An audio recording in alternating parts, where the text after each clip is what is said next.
நீதிமொழிகள் 30:5 தம்மை அண்டிக் கொள்ளுகிறவர்களுக்கு அவர் கேடகமானவர். நம்முடைய கர்த்தர் தம்மை அண்டிக் கொள்ளுகிற பிள்ளைகளுக்கு அவர் கேடகமாயிருக்கிறார். அவர் நம்மை காக்கிற தேவனாக இருக்கிறார். எப்படி நம்மை காக்கிறார்?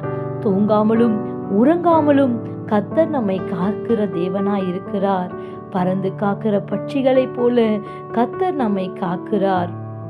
எதிரியாகிய சத்ரு நம்மை நெருக்கி வருகிற வேளையிலெல்லாம் ஆவியானவர் அவனுக்கு எதிராக கொடியேற்றி நம்மை காக்கிற தேவன். அப்படியாக அவரே நமக்கு கேடகமாகவும் காக்கும் தெய்வமாகவும் இருக்கிறார். யாருக்கெல்லாம் அவர் காக்கும் தெய்வமாக இருக்கிறார்? தம்மை அண்டிக் கொள்ளுகிறவர்களுக்கு.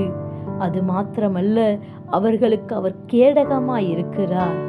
Have a nice day. God bless you.